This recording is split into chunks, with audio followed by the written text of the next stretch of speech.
As Forças Armadas dos Estados Unidos contam com mais de 2 milhões de pessoas servindo em suas fileiras. Entre essas fileiras estão 6 ramos, centenas de funções e inúmeras oportunidades. Mas não importa em qual ramo você serve, qual função você exerce ou onde está localizado, existem apenas 2 grupos distintos de militares que compõem as fileiras: praças e oficiais. Para quem não conhece, isso pode parecer apenas 2 palavras diferentes. Qual é o problema, certo? Para quem entende, essas 2 palavras simples fazem uma diferença enorme. Escolher ser praça ou oficial define o destino da carreira militar, influenciando qualidade de vida, responsabilidades, oportunidades e salário. Dito isso, qual exatamente é a diferença entre praças e oficiais? Um é melhor do que o outro? O que cada um deles faz? E mais importante, como é a carreira de cada um? Vamos responder todas essas perguntas para você e muito mais. Este é Praças versus Oficiais. Vamos ao básico. Em resumo, praças são a base das Forças Armadas dos Estados Unidos da América e compõem cerca de 80% dos membros. Os oficiais, por outro lado, podem ser vistos como gerentes ou líderes e representam 20% das Forças Armadas dos Estados Unidos da América. Os oficiais são como CEOs e chefes de departamento, tomando decisões, enquanto os praças são supervisores e trabalhadores que as executam. Isso não significa que os praças não lideram. Na verdade, são a espinha dorsal das Forças Armadas. Tanto os praças quanto os oficiais têm suas próprias patentes na hierarquia, que são usadas para indicar seu nível de senioridade, liderança e responsabilidade. As patentes correspondem a graduações salariais, identificadas por uma letra e um número. Gostou do nosso trabalho e quer apoiar? Confira nosso Patreon. São vários níveis com benefícios exclusivos. Acesse patreon.com para General Discharge. Links na descrição. As letras são I para praças, W para oficiais warrant e O para oficiais comissionados. Os números vão de E1 a E9, W1 a W5 e O1 a O10 respectivamente.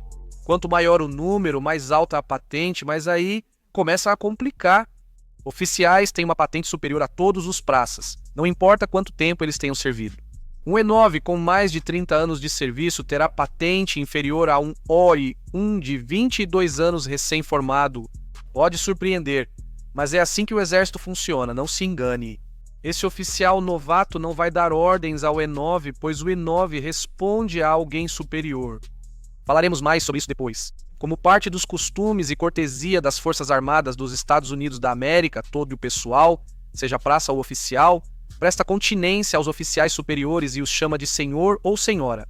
Se um E1 encontrar um O1, ele presta continência e o oficial retribui. Se esse O1 então passar por um O3, esse O1 vai prestar continência primeiro para o O3 e assim por diante. Pessoal alistado só recebe continência se for condecorado com a medalha de honra. Praças e oficiais costumam ser bem separados nas Forças Armadas. Apesar de trabalharem juntos, seus uniformes variam, fazem treinamentos e alojamentos diferentes e não podem ter relações próximas ou afetivas. Isso é chamado de fraternição. Claro, há exceções, como já conhecer a pessoa antes, mas este vídeo não trata de prevenir fraternição nas Forças Armadas. Você terá várias aulas obrigatórias e chatas sobre isso. Mesmo com patente superior e comando sobre os praças, oficiais ainda os respeitam, valorizam e aprendem com eles. Como já dissemos, os praças são a espinha dorsal das Forças Armadas dos Estados Unidos da América e fazem grande parte do trabalho pesado. Praças antigos aconselham oficiais subalternos e superiores, graças à experiência adquirida anos de serviço. Certo, chega do básico. Ainda tem muita coisa para a gente analisar aqui. Vamos dividir o vídeo em seções: oportunidades, progressão na carreira, remuneração, treinamento e requisitos. Vamos direto para as oportunidades. A decisão de seguir como praça ou oficial vai afetar sua trajetória profissional e as oportunidades que você terá durante o seu serviço. Embora você sempre possa se alistar primeiro e depois se tornar oficial, isso é chamado de Mustang, essa escolha ainda assim inevitavelmente mudará o seu caminho. Oficiais são como gerentes, praças como trabalhadores. Em outras palavras, os praças têm especialidades e desempenham funções de trabalho específicas, enquanto os oficiais gerenciam esses praças e planejam missões, dão ordens e atribuem tarefas. Além disso, os praças terão muitas oportunidades para aprimorar suas habilidades e se tornarem especialistas em suas áreas, ao mesmo tempo em que assumem funções e responsabilidades de liderança. Os oficiais também receberão bastante treinamento e experiência em liderança para se prepararem melhor para comandar grupos maiores de pessoal. Explicaremos isso melhor mais adiante, mas em geral, quase todos os oficiais precisam de diploma de bacharel ou superior para serem comissionados. Já o pessoal alistado, por outro lado, não precisa, embora muitos ainda possam ter diplomas de bacharel ou até de mestrado. Devido à exigência de diploma para oficiais, muitos cargos ficam inacessíveis ao pessoal alistado, mesmo que possuam diploma.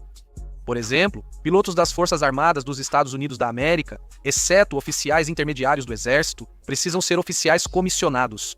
Mesmo com licença de piloto privado e doutorado em aeronáutica, um E5 só pilota a aeronave militar dos Estados Unidos da América se virar oficial. Se você tem doutorado porque é E5 nas Forças Armadas, além disso, há oportunidades administrativas para oficiais como médicos, enfermeiros e advogados, o que é interessante. Quando você olha para o lado dos praças, embora talvez não possa ser piloto, o céu é o limite para as oportunidades aqui, sem trocadilhos.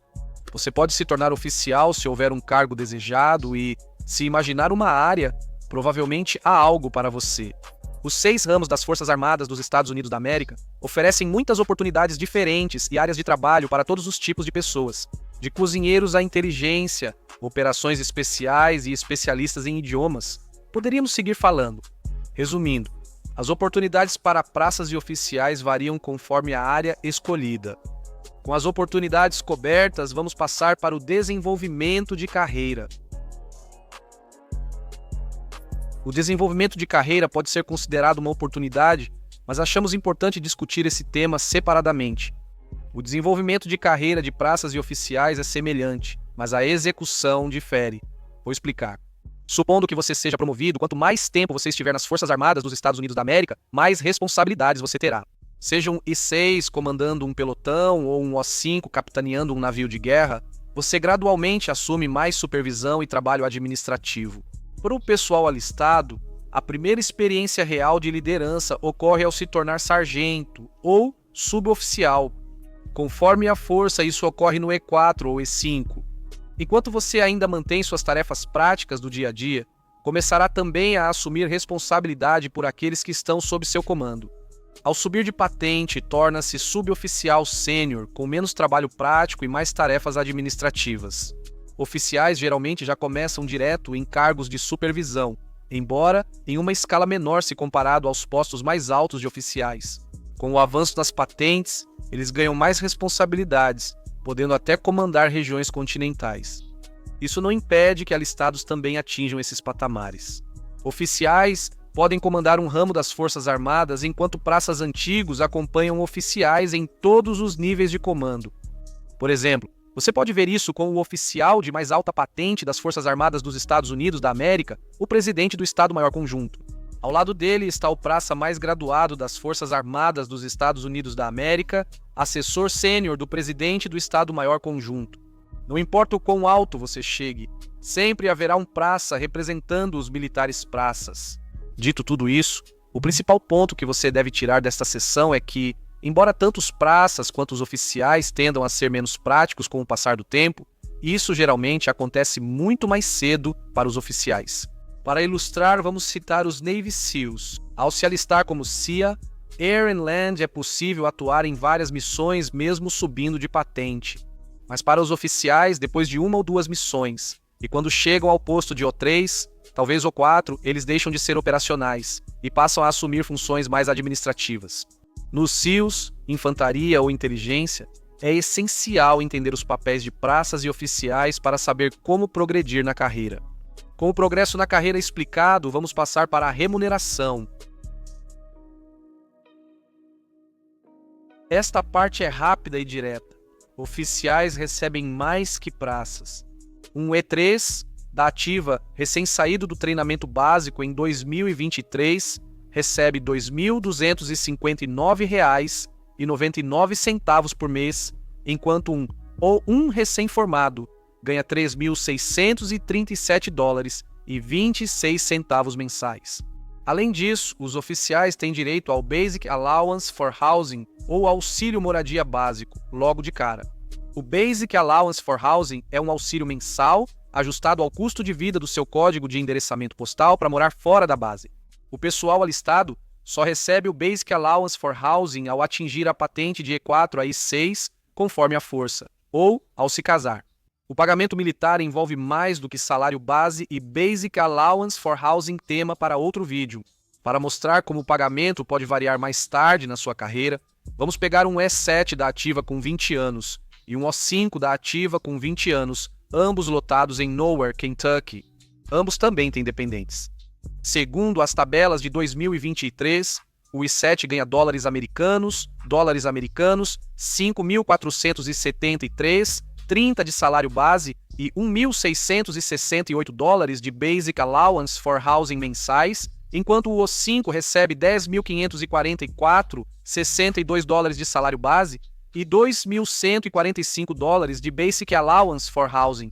Isso equivale a uma diferença de 5.548 dólares americanos por mês ou 66.580 dólares americanos ao ano. Lembre-se, ao completar 20 anos e se aposentar, sua pensão depende em parte do que você ganhou nos últimos 3 anos de serviço. Isso tudo é para refletir. Com o salário explicado, vamos ao treinamento e requisitos. Exceto em algumas operações especiais, praças e oficiais treinam separados em escolas distintas. Toda carreira militar começa com algum tipo de treinamento básico. Para o pessoal alistado, chama-se campo de treinamento ou treinamento básico. Os oficiais, por outro lado, têm nomes um pouco mais sofisticados para o treinamento deles. Eles geralmente podem ir para a escola de candidatos a oficial, Reserve Officers Training Corps ou uma das 5 academias de serviço. Depois que um membro alistado conclui o treinamento básico, ele passa a receber treinamento no trabalho específico para o qual se inscreveu, junto com outros que também entraram com o mesmo contrato. A duração do treinamento varia conforme o cargo, podendo ser de meses a anos dependendo da escola. O mesmo vale para os oficiais, embora eles também aprendam como liderar na função específica em que irão servir. A duração do treinamento deles varia conforme a área escolhida, pois o de um piloto difere muito do de um oficial de infantaria. Sobre os requisitos, já mencionamos antes, mas reforçando. O pessoal alistado não precisa de diploma universitário. Eles precisam de ensino médio ou General Educational Development, com alguns créditos universitários. Já os oficiais exigem bacharelado para serem comissionados. Existem exceções a essa regra, e também existem os oficiais técnicos, mas, novamente, não vamos falar sobre eles aqui. O trabalho escolhido também depende de requisitos como autorizações de segurança, padrões fiscais e médicos. No final das contas, só entenda que entrar como oficial será mais competitivo em qualquer aspecto das Forças Armadas do que se alistar como soldado. Isso se deve ao fato de que há menos vagas para oficiais do que para praças, e mais é esperado dos oficiais. Se tudo der certo e você não for impedido, sempre pode se tornar oficial depois de se alistar. E alguns oficiais até deixam de ser oficiais e servem como praças, mas isso geralmente não é recomendado, nem é uma situação ideal para se estar. O vídeo apresentou os conceitos básicos das diferenças entre praças e oficiais nas Forças Armadas dos Estados Unidos da América. Esperamos que este vídeo tenha alcançado esse objetivo e que alguns de vocês tenham aproveitado algo com isso. Se você está assistindo a isso e tem interesse em entrar para as Forças Armadas, recomendamos fortemente que você avalie suas opções e determine como quer que sua vida seja ao longo da sua possível carreira militar. Outra diferença entre membros das Forças Armadas dos Estados Unidos da América é serem da ativa ou reservistas, o que afeta o dia a dia e o tempo de serviço. Se você quiser saber as diferenças entre serviço ativo e reserva, você está com sorte. Nós já fizemos um vídeo sobre isso. O link do vídeo está na descrição. Isso é o básico sobre praças e oficiais nas Forças Armadas dos Estados Unidos da América. Se você aprendeu algo com este vídeo, não se esqueça de deixar um like e se inscrever no nosso canal. Como sempre, obrigado por assistir. Você quer mesmo estar aqui? Agradecemos especialmente aos nossos apoiadores, membros do Patreon e YouTube. Para aparecer nos vídeos, Torne-se membro e veja os links na descrição. Sua contribuição é muito apreciada e vai nos ajudar a criar mais conteúdo de qualidade. Todos os seus amigos estão se inscrevendo no General Discharge e você nem quer estar aqui.